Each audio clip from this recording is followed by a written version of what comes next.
ശശിയെപ്പറ്റി ഞാൻ പറഞ്ഞു തുടങ്ങണമെങ്കിൽ ഒരുപാട് വർഷങ്ങളുടെ പുറയിലേക്ക് പോകണം. അപ്പോൾ അത് എനിക്ക് തോന്നുന്നു കൗമുദി ചാനലിൻ്റെ ഒരു എപ്പിസോഡ് പോരാ. ശശിയെക്കുറിച്ച് എനിക്ക് പറയാനുള്ളതിന് മാത്രം വേണ്ടി വരും ഒരു മാസത്തിന് മുകളിലായിട്ടുള്ള ഒരുപാട് എപ്പിസോഡുകൾ. എന്തായാലും ശരിക്കും ശശിയെക്കുറിച്ച് പറയേണ്ടത് ഞങ്ങൾ ആർട്ടിസ്റ്റുകളും പ്രൊഡ്യൂസറുമാണ്.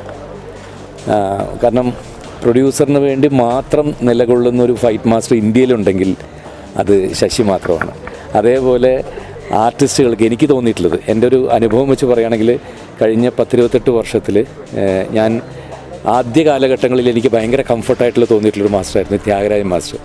കാരണം അത് പ്രേം നസീറിൻ്റെ കാലം തൊട്ട് പറഞ്ഞു കേട്ടിട്ടുള്ള കഥയാണ്. കാരണം നസീർ സാർ ഒരു ദിവസം 4-5 ലൊക്കേഷനുകളിലാണ് അഭിനയിക്കുന്നത്. ഒന്ന് ശശികുമാറിൻ്റെ സിനിമയായിരിക്കും, ഒന്ന് എ ബി രാജിൻ്റെ സിനിമയായിരിക്കും, ഒന്ന് ഇപ്പുറത്ത് വേറെ സിനിമയായിരിക്കും. അപ്പോൾ രാവിലെ 10 മണി വരെ ഒരു സ്ഥലത്ത്, 10 മണി കഴിഞ്ഞ് അടുത്ത സ്ഥലത്ത് ഫൈറ്റിന് വേണ്ടി പോകുന്നു. അപ്പോൾ ചെല്ലുമ്പോൾ തന്നെ ത്യാഗരാജൻ മാസ്റ്റർ ചോദിക്കും എത്ര നേരം ഉണ്ട് നസീർ എന്ന് ചോദിച്ചാൽ അദ്ദേഹം പറയും എനിക്ക് ഏകദേശം 2 മണിക്കൂറാണ് ഉള്ളതെന്ന് പറഞ്ഞാൽ ആ 2 മണിക്കൂറിൽ എത്രത്തോളം വലിയ ഫൈറ്റാണോ അത് മുഴുവൻ കറക്റ്റായിട്ട് തീർത്ത് വിടും. അതിനുശേഷം മലയാള സിനിമ കണ്ട അതേപോലത്തെ ഒരു മാസ്റ്റർ എന്ന് പറഞ്ഞാൽ ശശിയാണ്. ഞാൻ ശശി എടുത്ത് നേരത്തെ പറഞ്ഞു, ശശി വരുമ്പോഴേ ശശി ചോദിക്കും ചേട്ടാ ഒരു ദിവസം ഉണ്ടോ? ഇല്ല ശശി, ഹാഫ് ഡേ ഉള്ളൂ. ആ ഹാഫ് ഡേയിൽ ആ ഫൈറ്റ് എത്രത്തോളം ഭംഗിയാക്കാമോ അത്രത്തോളം ഭംഗിയാക്കി തരുന്ന മറ്റൊരു മാസ്റ്റർ.